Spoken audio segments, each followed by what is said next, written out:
came home for Christmas with my back screaming in pain. The house was empty except for Grandpa eating cold leftovers. A note said they took my surgery money for a cruise. My own family stole $68,000 I saved working double shifts for 3 years. The spinal surgery I desperately needed was now impossible. This wasn't the first time. For 15 years I paid for my father's mortgage, covered my brother Thomas's gambling debts, and funded my sister Rebecca's education. They never repaid a single dollar. They called me when they needed cash but ignored my college graduation and the accident that damaged my spine. They forged my signature on documents to access my account. My father's failing business needed cash, so they took mine without a second thought. They even abandoned Grandpa alone on Christmas. That night, something broke inside me. I wouldn't just get my money back. I would make their world collapse completely. They had no idea what I was capable of. The son they always called weak would be the one to destroy everything they had. I came home for Christmas with my back screaming from the 12-hour drive. The surgery fund was finally complete. 3 grueling years of double shifts and weekend work had gotten me $68,000. In 6 weeks, I'd be free from the constant pain that had defined my existence since the construction accident. The house was dark when I pulled up. Strange. Mom had texted yesterday about their excitement for our traditional Christmas Eve dinner. I used my key, calling out as I entered. No response. I found Grandpa alone in the kitchen, picking at cold, mashed potatoes. "Vincent," he said, his eyes hollow. "They left this morning." On the counter lay a folded note in my sister Rebecca's handwriting. "Last-minute opportunity for a Caribbean cruise. Be back in 2 weeks. Merry Christmas." I knew something was wrong. My family never took vacations. "They've been planning it for months," Grandpa said quietly. "Your father kept saying how they deserved it after such a difficult year." My stomach dropped. I limped upstairs to my father's office.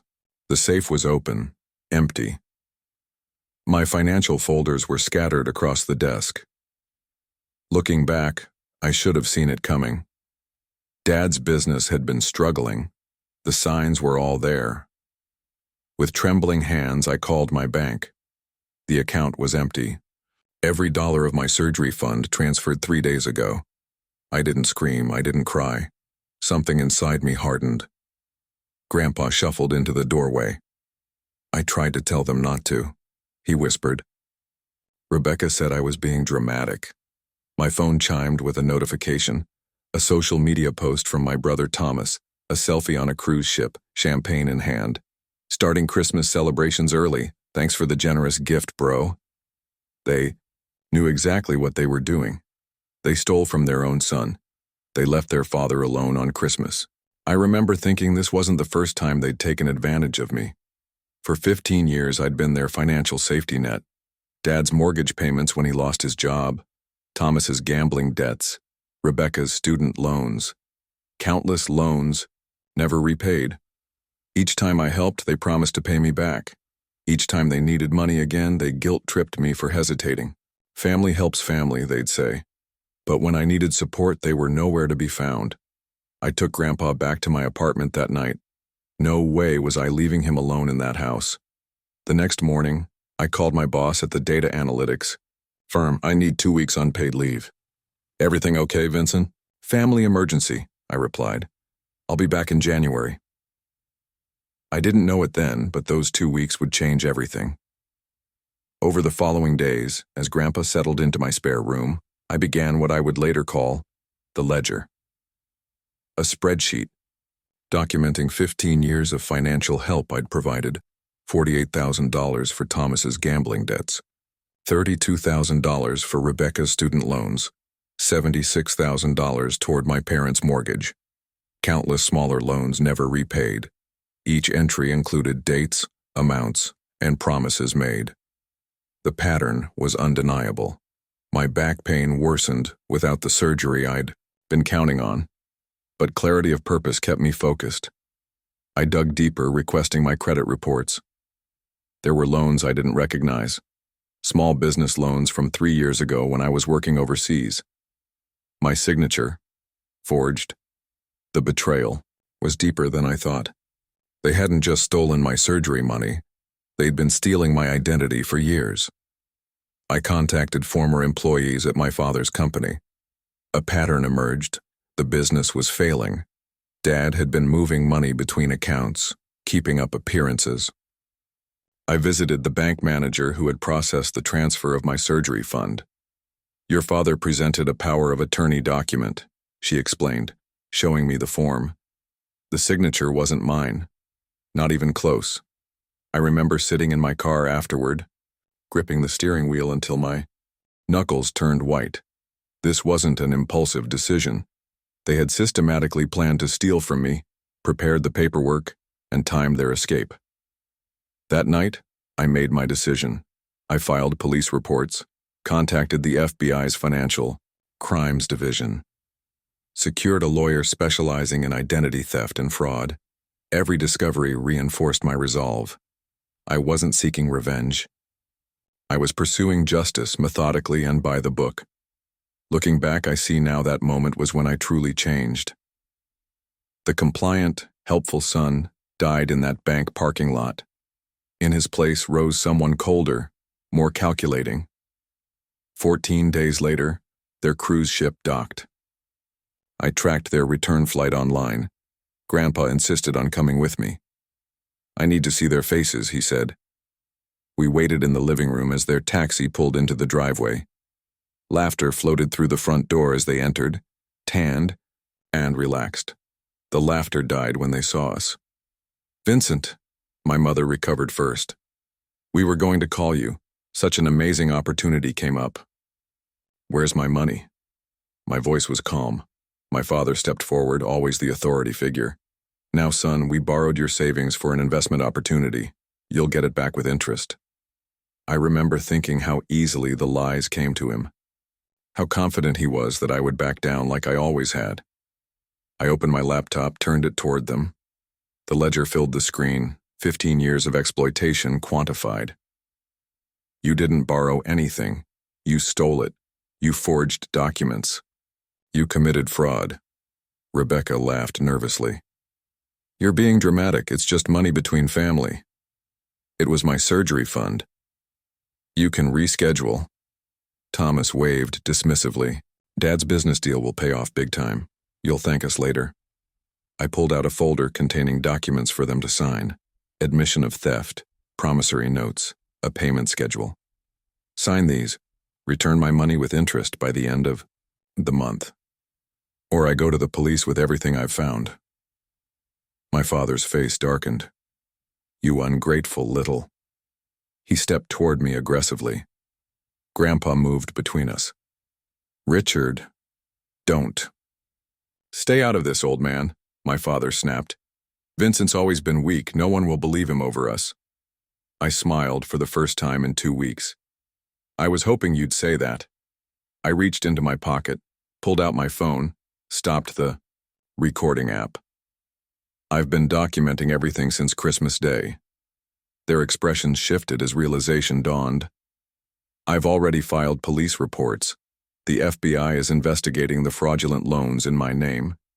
Your company's accounts were frozen this morning." My mother collapsed onto the couch. "You can't do this to us. We're family." "You should have thought of that before stealing from your son," Grandpa said quietly. I didn't know it then, but this was just the beginning. They had no idea what was coming. The son they always called weak would be the one to destroy everything they had built. The weeks that followed unfolded exactly as I had calculated. Criminal charges were filed. Their assets were frozen. The fraud investigation expanded to my father's business partners. I remember the cold satisfaction I felt watching their lives unravel. The son they called weak had become their undoing. Every day brought new developments. The district attorney called my evidence exceptionally thorough. My father tried calling me constantly. I never answered. I focused on healing. Without my surgery fund, I had to find alternatives. Physical therapy, pain management, working remotely to avoid the agony of commuting. I didn't know it then, but those painful weeks would fuel what came next. Rebecca appeared at my apartment one evening, tears streaming down her face. always the emotional manipulator of the family. Vincent, please. I was manipulated by Mom and Dad. I never wanted to hurt you. I invited her in, offered coffee. As she pleaded her case, I recorded everything. Old habits die hard. Thomas and Dad were desperate. The business was failing. They needed cash quickly. And the forged power of attorney? She hesitated. That was unfortunate. Looking back, that hesitation told me everything. She thought I was still the same pushover. I showed her the security camera footage I'd obtained from the bank.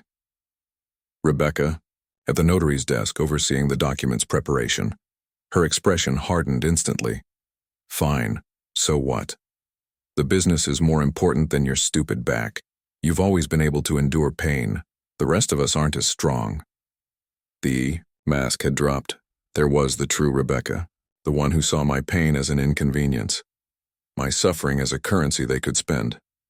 As she left, she hissed, "You'll regret this when we're all in prison." I had to laugh. Even now, she thought she could intimidate me. The old Vincent would have crumbled. That man was gone. The following day, I received an invitation to the annual gala for my father's company, a desperate attempt at damage control. According to my sources within the company, my father planned to announce that I had generously contributed to save the business. I remember thinking how predictable they were, how transparent their manipulation. Meanwhile, my investigation continued. I discovered something even my father didn't know.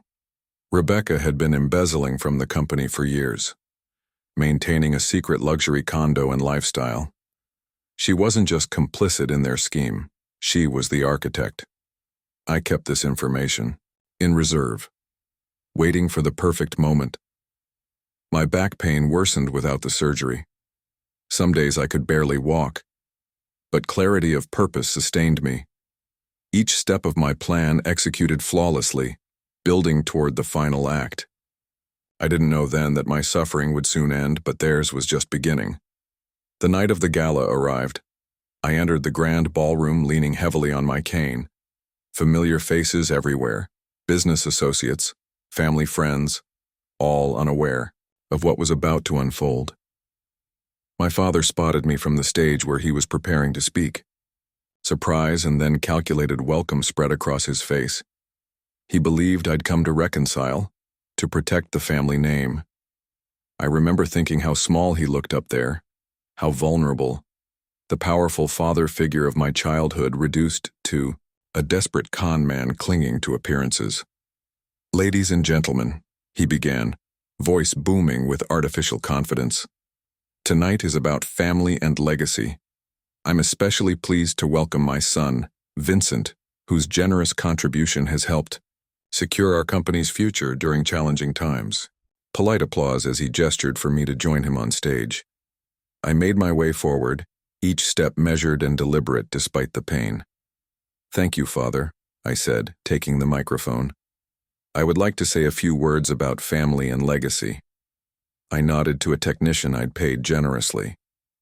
The screens throughout the ballroom flickered to life, displaying the ledger, now expanded with evidence of company fraud, embezzlement details, bank records, the forged documents. Looking back, the gasps from the crowd were worth every second of pain I'd endured. "My contribution tonight is truth," I continued. "For 15 years I've supported this family financially. In return, they stole my surgery fund, forged my signature on loans, and committed systematic fraud, both against me and many of you in this room." Security moved to remove me, but several FBI agents I'd invited stepped forward. My father lunged for the microphone, but I held firm. "Rebecca has been embezzling from the company for 5 years, I announced, pulling up the evidence. The Caribbean property purchases, the offshore accounts, all detailed here and already in the hands of federal investigators. The room erupted in chaos. Business partners confronted my father. Rebecca attempted to flee but was detained. Photographers from the business press captured everything. As my father was escorted out, he shouted, "I built this company from nothing. Everything I did was for this family." "No," I replied calmly. "Everything you did was for yourself." I remember the silence that fell around me as he was led away. The son they had exploited had become the instrument of their downfall. The weak link had become the strongest.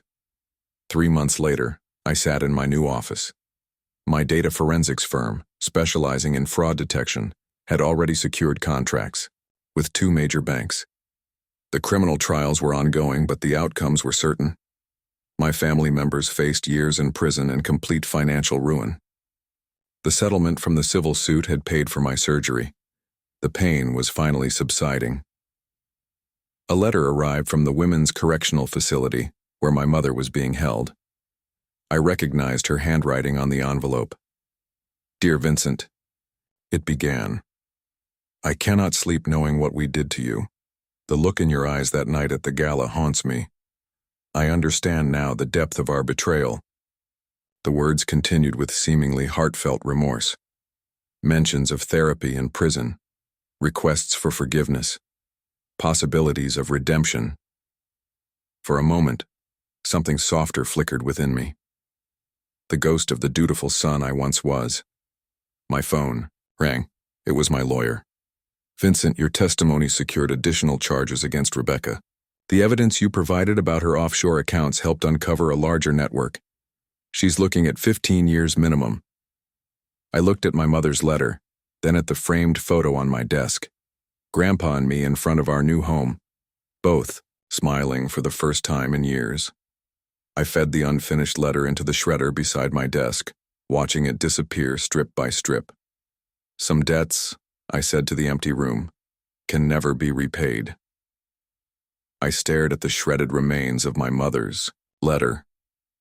The son they always thought would forgive them had permanently closed that door. Their betrayal had transformed me completely. 1 year passed. My data forensics company flourished. I built a reputation for uncovering complex financial crimes. Clients sought me out specifically. The irony wasn't lost on me. I remember the day I received the call from the board of my father's former company. They wanted to meet. "Mr. Miller, we'd like to offer you a position. Your expertise in fraud detection is unparalleled. The company needs rebuilding after your father's criminal activities." I agreed to the meeting. Curiosity, not interest, drove me. The boardroom fell silent when I entered. These were the same people who had enabled my father for years. Now they looked at me with something between fear and respect. "We'd like to offer you the position of Chief Financial Officer, the same position your father held."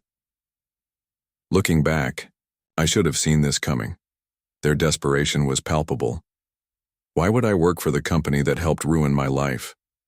The chairman leaned forward. "Because you're the only one who can fix it, and because the name on the building is still Miller." I didn't respond immediately. The symmetry was almost poetic, the son taking the father's place. "I'll consider it under one condition: complete autonomy over financial operations, and a fund established for victims of corporate fraud." They agreed without hesitation. Desperation makes for easy negotiations. I didn't know it then, but accepting that position would complete my revenge in ways I never imagined. My first action as CFO was to order a complete forensic audit. Every transaction, every account examined. The corruption ran deeper than anyone knew. I worked methodically, documenting everything, just like I had with the ledger. But this time I had resources, authority, power. 3 months into my tenure, I received a collect call from prison, my father. I accepted. Curiosity again. "Vincent, they tell me you're running my company now." "It's not your company anymore." His laugh was bitter. "I built that company from nothing. You're only there because of my name." I remember the satisfaction I felt hearing his delusions. How little he understood what was happening. "I'm there to undo your damage, to make things right. You've always been weak. Too soft for business. They'll eat you alive. Goodbye, Dad." I hung up. The last time we would ever speak. That weekend, I visited Grandpa at our home. His health had improved since moving in with me, away from the toxic environment my parents had created. "Your father called me," he said quietly. "From prison." My stomach tightened. What did he want? to convince me to talk to you about preserving his legacy. I remember the anger that flashed through me. Even now he was manipulating.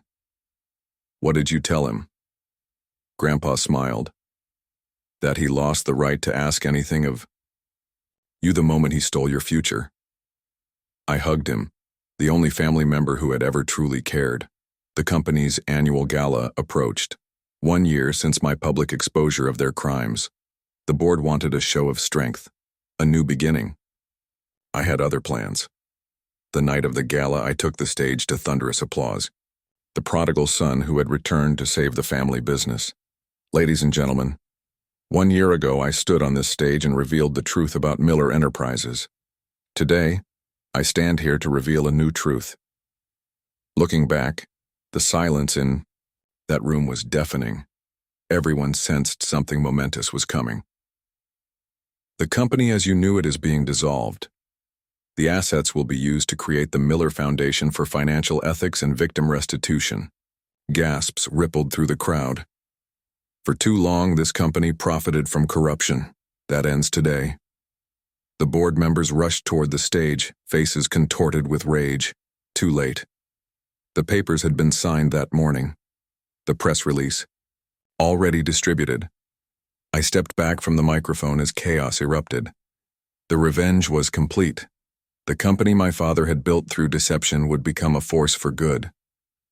The ultimate repudiation of everything he stood for. 2 days later, I visited my father in prison. His eyes widened when he saw me. You destroyed my company. I transformed it. Everything I built, gone. Everything you stole, returned. I remember the defeat in his eyes. The realization that he had created his own downfall in the son he had exploited. Why are you here? He asked finally. To tell you myself. You'll never be released to a legacy. It's gone, transformed into something you would hate. He lunged across the table, but guards restrained him. You're no son of mine. That's the first honest thing you've ever said to me. I walked out, free at last. My sister Rebecca received a 10-year sentence for embezzlement. My brother Thomas, 5 years for conspiracy.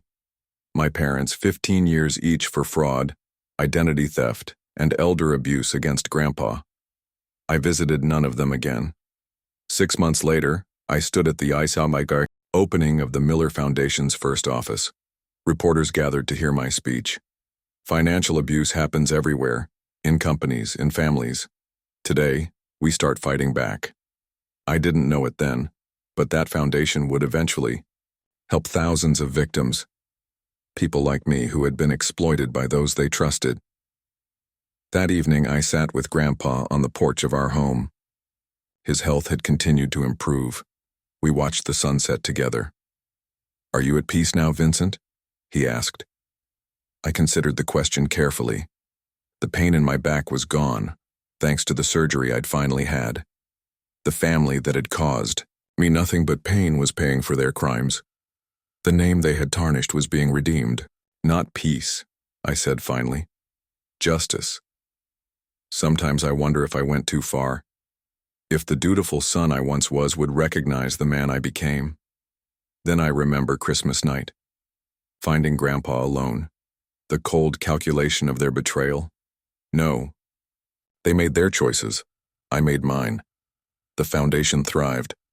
My data forensics company expanded. I built a life completely separate from the family that had tried to destroy me.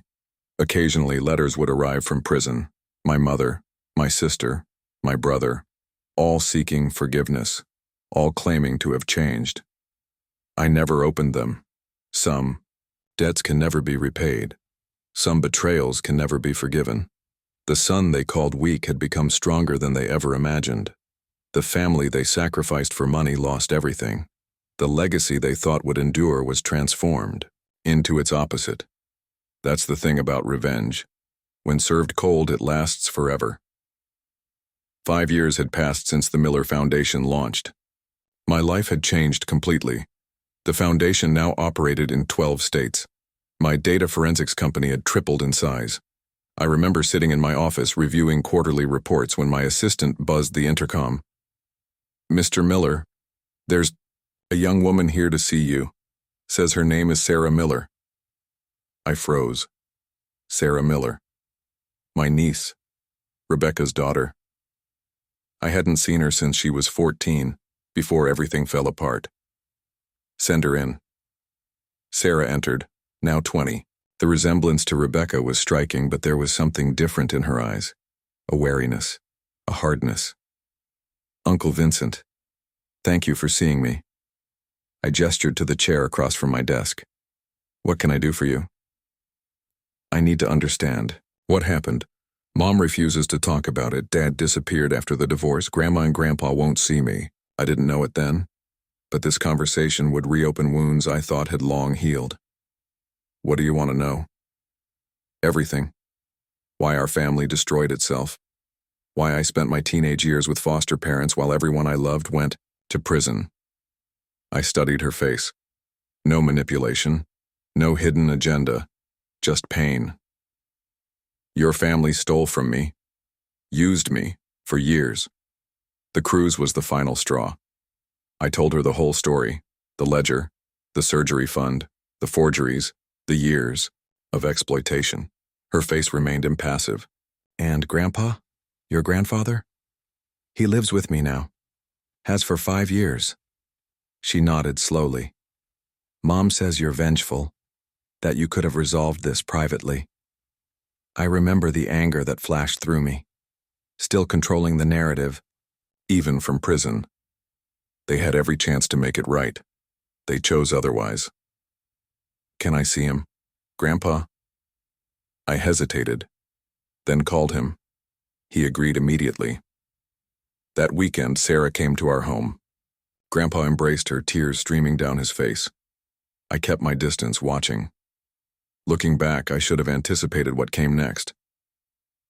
2 weeks later, Grandpa sat me down. Vincent, I want to visit Rebecca. My stomach clenched. Why? She's still my daughter, and I'm 87. I don't have much time left. I couldn't argue with that. I'll arrange it. The prison visit was set for the following month. I drove Grandpa myself, but waited in the car. This was between them. He returned 2 hours later, face ashen. She wants to see you. Says she has information about Thomas. My brother. The only family member I hadn't heard from in years. Curiosity won out. I scheduled a visit. Rebecca looked older than her 40 years. Prison had not been kind. Vincent, you look well. What do you want to tell me about Thomas? She smiled. The old Rebecca, always with an angle. He's planning something, revenge. He blames you for everything. I laughed. He's welcome to try. He's not in prison. He has resources, connections from his gambling days. I leaned back. Is that a threat? A warning. Family should watch. Out for family. I remember the disgust I felt. Still playing games. Still manipulating.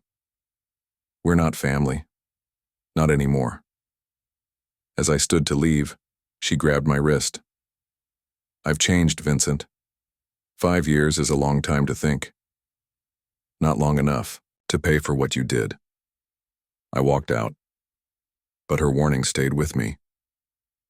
3 days later, my office security intercepted a package addressed to me. Inside was a detailed plan to hack the Foundation systems, attach ransom software, destroy my life's work. The sender had used Thomas's old email address. I contacted authorities immediately. They traced the package to a small town in Oregon. Thomas was arrested that night. His sentence added 15 years to his existing 5. No possibility of parole. I remember feeling nothing when I heard the news. No satisfaction, no anger, just emptiness. Sarah continued visiting Grandpa. Eventually, she asked to intern at the Foundation. I agreed cautiously. She proved exceptional, dedicated, brilliant with numbers like me. Unlike her mother in every way that mattered. 6 months into her internship, she brought me a proposal, a program specifically for children of incarcerated parents, support groups, college scholarships, mentoring. This isn't about them, she said firmly. It's about breaking cycles. Looking back, that moment changed everything. The program launched 6 months later, Sarah at the helm. It expanded rapidly, helping hundreds of families. My mother wrote again. This time I read the letter. She was dying. Cancer. Months to live. I don't expect forgiveness, Vincent. I don't deserve it. But I want you to know that watching what you've built from our destruction has been my greatest punishment. And my greatest pride. I remember staring at those words for hours. The mother who had helped steal my future was proud of what I'd become. I didn't visit her. Some lines remain, uncrossable. She died 3 months later. I attended the prison funeral, stood at the back, left before anyone could approach me. The foundation continued growing. Sarah took on more responsibility. Grandpa's health began declining. One evening, he called me to his room. Vincent, I need to ask you something difficult. Anything. When I'm gone, will you consider what redemption might look like for our family? I flinched. They don't deserve redemption. Not for them. For you. I remember the confusion I felt. I don't need redemption. I'm not the one who did wrong. Holding on to hatred hurts you more than them. I've watched it eat at you for years. I had no answer for him. Grandpa died peacefully 3 months later. At his funeral, I allowed Rebecca and my father to attend. Supervised by guards, no interaction with me. I watched them from across the cemetery, aged, broken, the mighty fallen. Sarah stood beside me, her hand in mine. What happens now? We continue the work. Later that night, alone in my study, I opened the ledger for the first time in years. The document that had started everything. The record of betrayal and justice. I added a final entry. Debt paid in full. The next morning, I called my lawyer. Arranged a trust fund for Sarah.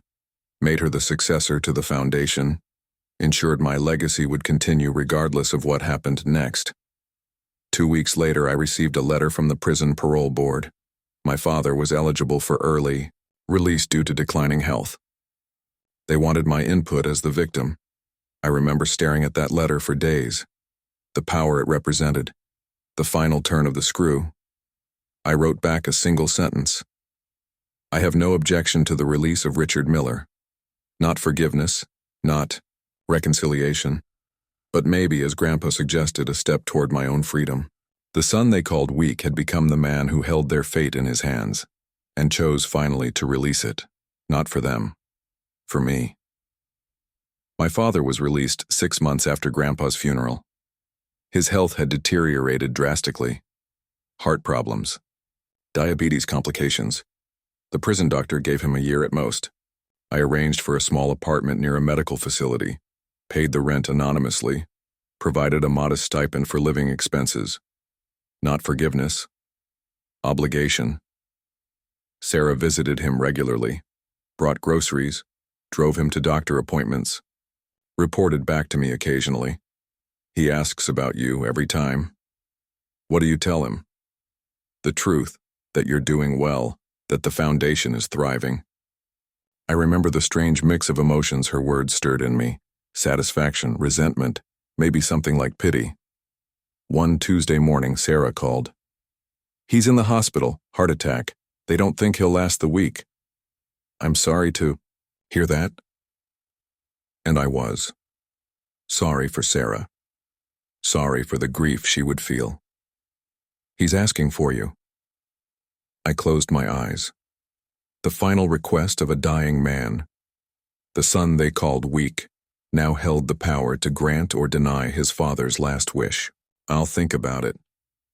Looking back, I already knew what my answer would be. That night, I dreamed of Christmas. The empty house. Grandpa eating leftovers. The note. In my dream, I made a different choice. Accepted their excuses. Let them back, and I woke up cold with sweat. 3 days passed, Sarah called again. He's fading. If you're going to come, it should be today. I canceled my meetings, drove to the Keene hospital, sat in the parking lot for an hour. The halls were quiet as I made my way to his room. Sarah waited outside, hugged me briefly, then left us alone. My father looked nothing like the man who had dominated my life. Shrunken, frail, tubes and wires connecting him to machines that beeped and hissed. His eyes fluttered open. Recognition slowly dawned. "Vincent." "Hello, Dad." He struggled to speak. I moved closer to hear. "You came?" "Yes. I never thought I'd see you again." I didn't know what to say to that. I hadn't planned to come. Even now I wasn't sure why I had. "The foundation," he whispered. "Sarah tells me it's helping people." "Yes. You built something good from something terrible." I nodded. "I'm proud of you." His voice broke. "I know that means nothing." I stared at him. The man who had stolen my surgery fund, forged my signature, left his father alone on Christmas, now reduced to this. "I don't need your pride," I said, finally. "I never did." He closed his eyes. Tears leaked from the corners. "I know. You needed a father. I failed. Completely." Looking back, that admission hit harder than I expected.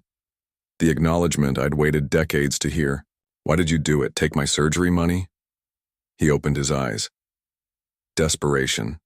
Delusion. "I convinced myself I'd replace it before you noticed. That one big deal would fix everything. You left Grandpa alone on Christmas. Unforgivable." He coughed weakly. "All of it. Unforgivable." I sat silent. The machines kept their rhythm. "I'm not asking for forgiveness," he continued.